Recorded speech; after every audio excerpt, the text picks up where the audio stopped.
Hey guys, welcome back to Hoffman Reproductions. Thank you all for tuning in.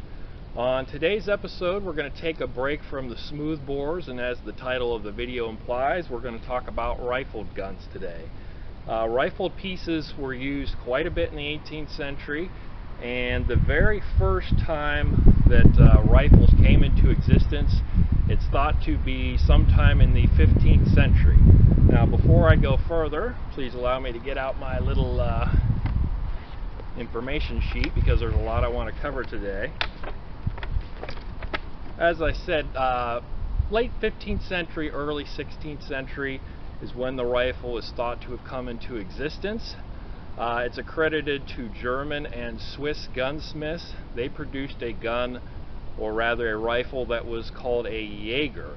Jäger is a German word meaning to hunt, and it was a relatively short, large calibered weapon used for hunting and target shooting in 18th century Europe. Now, when those Germans and Swiss gunsmiths and other immigrants began to come to the United States in the early 1700s, they brought with them this Jäger rifle. Now, that particular gun, it was well suited for what it was intended for in Europe, but it had several drawbacks when it was presented here in the colonies. It was very hard to load. It was a tight-fitting bullet that it fired. It was, as we already stated, it was very short, which posed some problems with the gunpowder that was being produced here in the colonies, and several other factors. Not that it was junk, it wasn't. It was a serviceable weapon, just not exactly what the wilds here of the Americas needed. So slowly those German gunsmiths began to play with different stylings and calibers and ways of rifling and whatnot, and they began to produce what would become known as the Pennsylvania long rifle. Now, that's kind of a generic term because there are a great many different long rifles from many different regions in the United States being made in the 18th century, but Pennsylvania was indeed a hot center for the production of flintlock rifles in the 18th century. So much so that the individual counties in Pennsylvania had their own individual styles of long rifles that they were producing. For instance, there was a particular style that came out of Allentown County, Bucks County, Lehigh County. Each one was just slightly different based on the taste and the influence of the gunsmiths in that region. But they were in no way limited to Pennsylvania. There are long rifles in the 18th century being produced in New England, in the southern colonies. Virginia, Maryland had their own types of schools or styling that were popular in the 18th century. In the Northeast, curly maple was very, very popular for the stock of the rifle.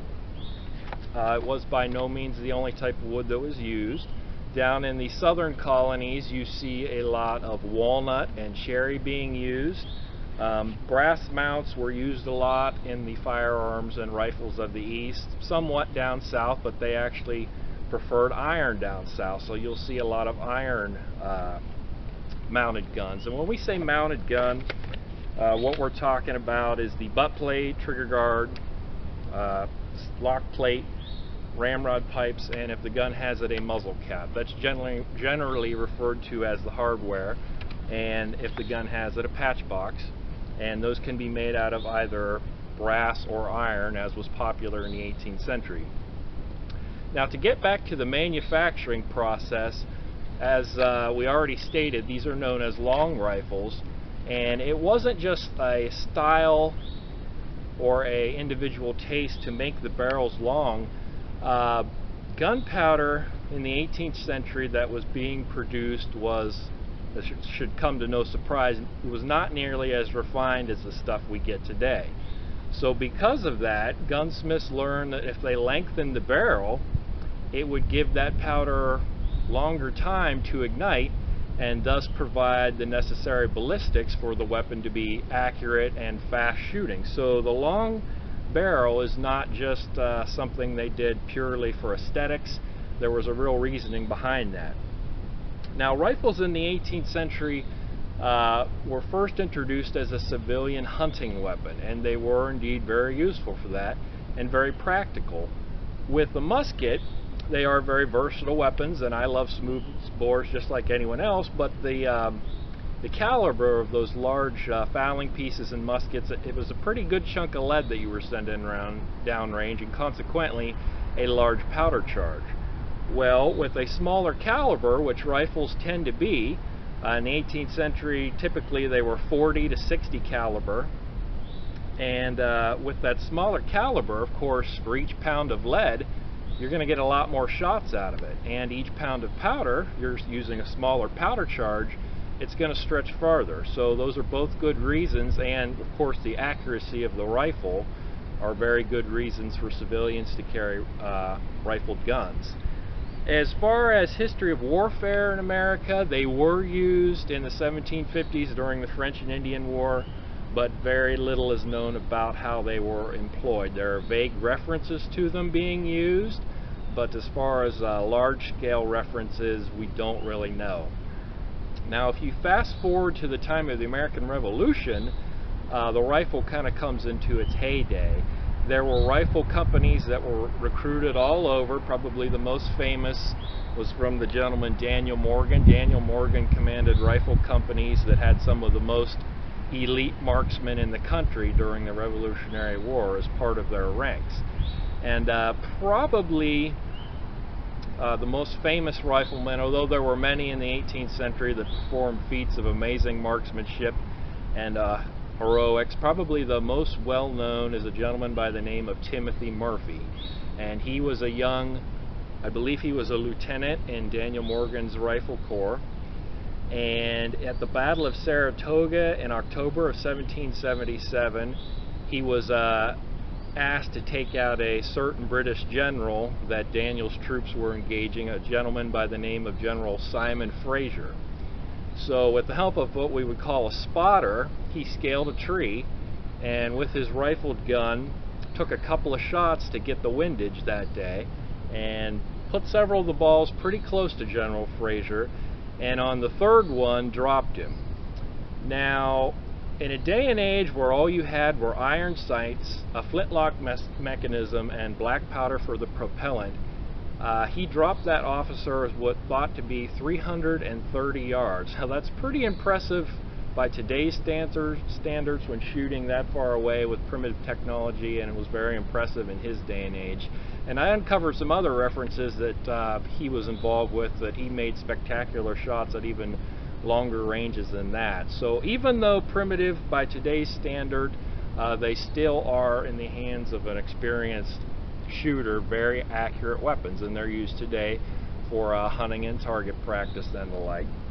Let me check my sheet here to make sure we covered everything I wanted to talk about real quick.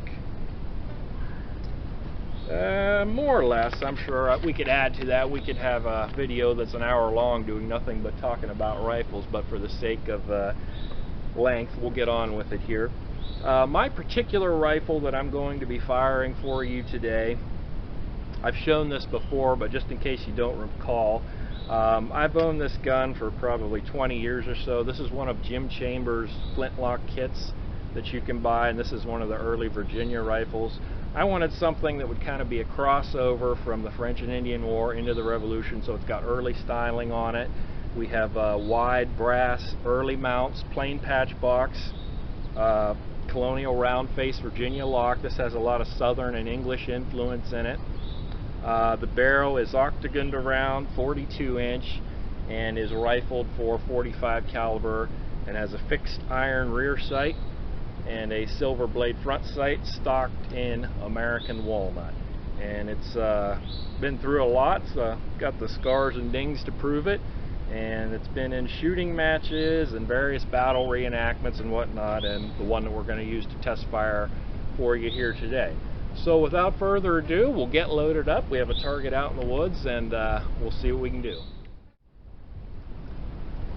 Alright, so we're going to go through the loading motions now with the rifle. One drawback of the rifle during an 18th century battle, of course, was its slower rate of fire. These were not fired with paper cartridges like military muskets were. Rather, they were loaded what was called loose with powder, patch, and ball. There were a few things you could do to speed up the process, and sometimes, in some cases, you would sacrifice safety to do that, but when your life was on the line, I guess that didn't matter that much. One thing that you could do with the powder horn, you could simply dump straight from the powder horn down the barrel. That's a very dangerous practice. I do not recommend it. Again, though, when your life's on the line, you probably don't care. One famous frontiersman and Indian fighter from the time period of the Revolution named Louis Wetzel, he mastered the practice of reloading a rifle while on the run through the woods. He could actually do that, and he would load from his horn straight into the barrel of the gun. He would actually carry several of his round balls or ammunition in his mouth. Not the most safe of practice today for obvious reasons. He would then spit the balls down the barrel, give it a quick slam on the ground, prime again, bring the gun up to ready, and would fire. Now, it wouldn't fire the most accurate round, but you could hit a man-sized target at, say, 30 to 50 yards, and oftentimes in the woods, that's all the further you're shooting anyway, so it was effective. And he was known by the Indians as the frontiersman whose rifle was never empty. So it was a good skill to learn in the 18th century. Paper cartridges typically were not used. I'm not aware of any references with a rifle. Of course, you're not going to get much accuracy. You can do it close in. I've tried it before, but typically that was not done. One thing that you could do to speed up the process was after you had charged with your powder, you could use this little device here. And there are references to these being used in the 18th century. This is a loading block. It's nothing more than a simple block of wood with holes drilled in it that you could put a pre-patched round ball in there to save you some time. And I'm going to go ahead and demonstrate that here today. But little things you could do to speed up the process in order to counteract the slower rate of fire. Also, you could not use a bayonet with a rifle. They were typically stocked all the way to the muzzle. And that is why riflemen carried swords, knives, and tomahawks. In case they were overrun, they had some last-ditch defense.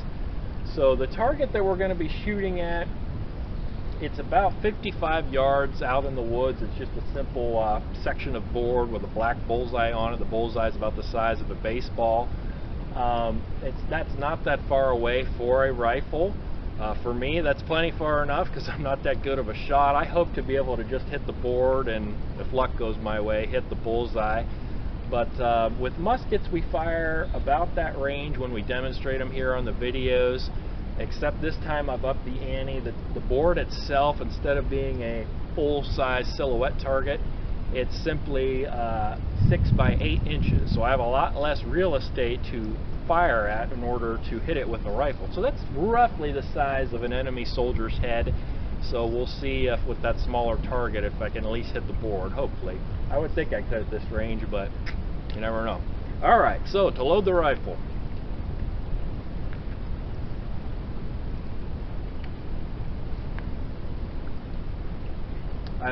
Each shot that I take, I'll go ahead and wipe out the frizzen and the flint of the lock. It's important to do that.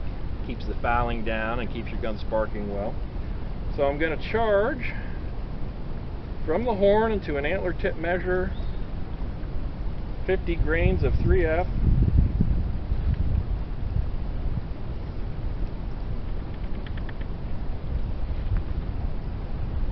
I'm going to use the loading block, and to use it, withdraw the ramrod, stick the bullet over the muzzle, and push it all the way down.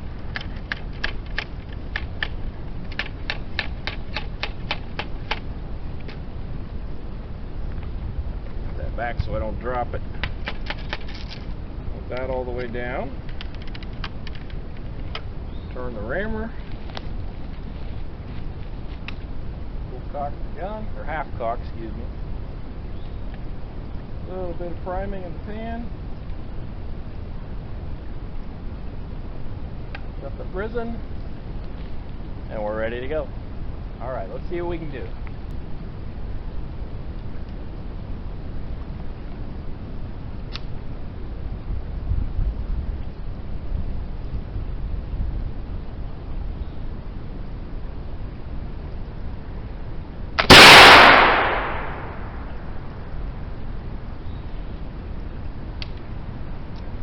Well, the board is moving, but I can't tell if I hit it or not since the 45 caliber punches a smaller hole, so we'll have to wait and see. All right, round number 2.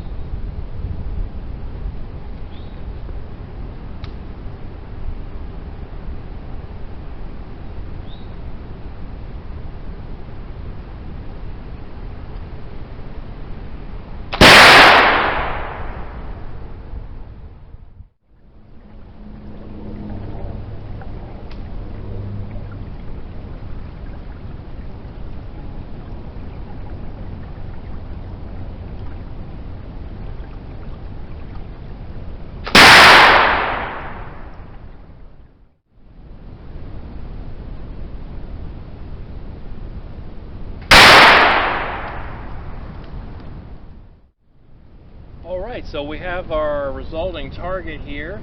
Hardly anything to brag about, but it did prove my point that a rifled gun is capable of a higher grade of accuracy. This being a 6x8 board, we fired 8 shots at it and gained 8 hits. I was kind of starting to get it figured out where we were shooting here.